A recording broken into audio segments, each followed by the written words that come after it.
And we're going to start talking about a game where I was right on. Texas over Michigan. Talk about statements. Texas did nothing but make a statement against Michigan, the defending national champions. Is this going to be a one-year wonder team? Is Texas officially back? Are they not? If this tells us anything, folks, it's that Texas is here to stay, and they are not going anywhere. You look at that score, and you say Texas beat Michigan 31-12. They controlled the game. 3 possessions. The scoreboard does not do it justice. Texas destroyed them. This was over the moment kickoff happened to the moment the game ended. And a statement for Texas, truly, because we've seen teams, Washington, Michigan State, Cincinnati, Florida State 2014, teams make the playoff.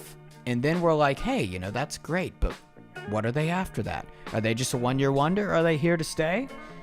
We didn't hear from a lot of those teams again. And Washington was the only one. It took them about 6 years. Why is that?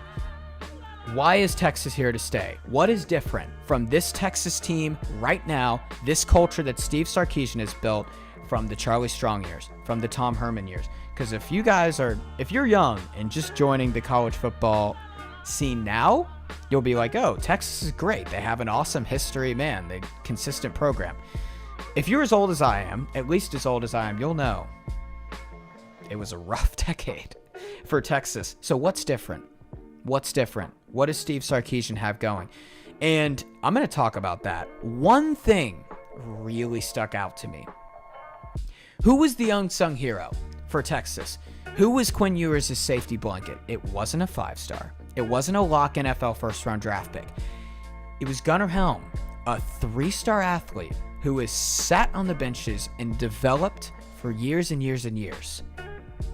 Would you have gotten that with Mac Brown in the 2010s? Would you have gotten that with Tom Herman? No.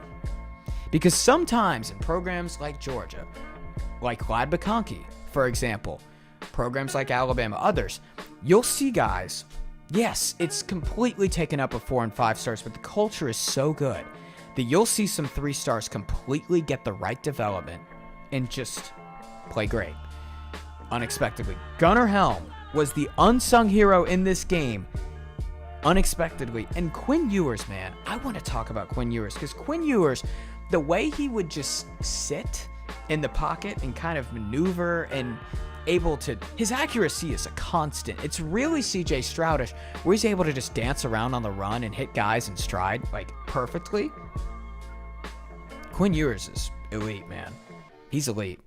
So one thing too, in Texas, I want to talk about the screen. Because if you're just a football fan, if you're just a film junkie for football, if you just love watching football film, how can you not get romantic about the way Steve Sarkisian runs the screen game? How can you not? It's like every play, motion to the right, whole defense, all linebackers, crash strong side, and then boom, weak side right there, bubble screen, sweep.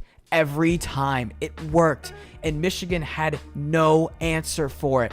You know the amount of plays I saw where Wisner or Wingo or whoever it was would just run completely untouched, and the blocking, because Georgia has this too, where Georgia can just throw a screen and all of a sudden there is 15-20 yards of open space. Texas is doing that right now. And the blocking, it starts with the offensive line. And this is something that Texas did not have in the 2010s. So we're getting to that answer. That question before, why is Texas in the position that they are right now, and why weren't they in the 2010s? Because Texas still had a lot of top 5 classes in the 2010s. They still had blue chippers. What's the difference? The blocking, the offensive line. And guys, if you listened last week, I used a biblical metaphor, and you're probably wondering, Harris, what the heck are you talking about? A biblical metaphor? Where are you going with this? Pardon me. I want to say this, and I want to explain this super well. I have a lot in my notes here to describe this. But Matthew 5, when Jesus talks about building a house on sand, what happens to that house? It doesn't matter the size of the house you build. It doesn't matter what it looks like. it'll wither away in a storm because it has nothing keeping it together. It has nothing gluing it together. So you're wondering, where am I going with this? I'm going to explain this to you in football terms, because obviously we know that Jesus was not talking about Texas football. We know that. When you see a house, what do you notice? The appearance, the windows, the texture, the color, so and so. What is keeping that house together? What does the house stick to? What does it stick to when there's a storm coming? What does it stick to when there's a tornado or whatever it be? The concrete slab on the bottom, the foundation, the thing that nobody notices, the glue holding it all together. In football, what is the glue holding everything together? What gives the quarterback protection to be able to go through his reads? What keeps him from getting hurt? What buys the receivers time to get open? What opens up holes for the running backs? The offensive line. The most unnoticed yet important part of a football team. When you build a football team, you start with your offensive line. This is seen in the NFL, where we've seen number one picks get drafted into terrible situations and not pan out because they didn't have the proper protections or offensive line or whatever it be. When someone sees a house, for example, the first thing they say, they don't say, wow, man, this house is great, man. This concrete slab is doing just a great job holding it together. Nobody says that. Just like when you show someone a football game and you say, for the first time, you show someone a football game and they say, oh man, gosh, look at that. Usually people's eyes are going to be on the quarterback or the running back or receiver. You'll never hear someone say, man, look at the way Jake Majors is anchoring that left side. He is planting his feet with such great positioning. Look at his contact balance. It is just off the charts. That blindside protection is great. No, you never hear anybody saying that.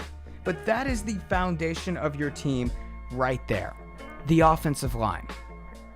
When there's a storm coming, what's going to keep it all glued together? The offensive line. So, let me give you this stat. In the 2010s, Texas's problem wasn't their quarterback. It wasn't their receivers. It wasn't their running backs. It was their offensive line. Because in that entire decade, Texas had one offensive line drafted in the NFL. One offensive lineman in the whole NFL. What's my point? Texas built a house on sand in the 2010s. They did not build a house on rocks. Because like I said, it doesn't matter how flashy the house is. It doesn't matter how the texture is. It doesn't matter any of that.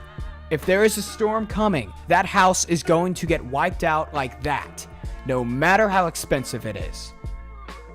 Right now, Texas, I want to talk about their offensive line. Quinn Ewers has been under pressure his career on 21% of his snaps. That is the second lowest in the FBS in that span, behind just Bo Nix at the time. Texas, you know how I said they sent one offensive lineman to the NFL in the 2010s? Right now, 4 of their 5 starters have started together for 2 going on 3 straight seasons with Quinn Ewers. 4 or 5 of them. One of them is Kelvin Banks. He is a surefire, consensus projected first-round pick in every single draft. Mock draft you see. One of those is Jake Majors. Jake Majors has played over 1,400 pass blocking snaps. He has given up 1 sack in his career. One of those is DJ Campbell. DJ Campbell is a projected day 2 guy at the least. There's 2 others as well. It is an elite offensive line. Giving this team the proper foundation that under Mac Brown, that under Charlie Strong, that under whoever it may be, they never, ever had. You ask what Steve Sarkisian is doing different. Steve Sarkisian built a house on rock, and he built a darn good house on rock. Because let's face it, to succeed, you need a nice house. If you want to sell something, if you want people to come there, you need a nice house. You need it built on something, though. In Texas, and just ask Colorado. Just ask Oregon right now to say, hey, it doesn't matter if you have Evan Stewart, Tez Johnson, Trayshawn Holden on the outside. If you don't have that foundation, if Dylan Gabriel's getting sacked 8 times against Idaho and Boise combined, if you're averaging 3 yards a carry, it doesn't matter how good that house is. It's not going to stand up when a storm comes. In Texas, has the proper personnel to go through a storm right now.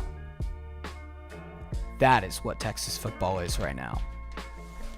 That offensive line deserves all the credit in the world because that is what won them the game against Michigan. Again, you wonder why you saw so many screenplays where people just went completely untouched. You wonder why Quinn Ewers is never under pressure, rarely, has all the time in the world. You wonder why these receivers have so much time to get open. What is the glue holding it together? It's Jake Majors. It's Kelvin Banks. It's DJ Campbell. It's guys like that. That is what Texas football is built upon. They are here to stay, and they are a national championship contender, bona fide. They proved it.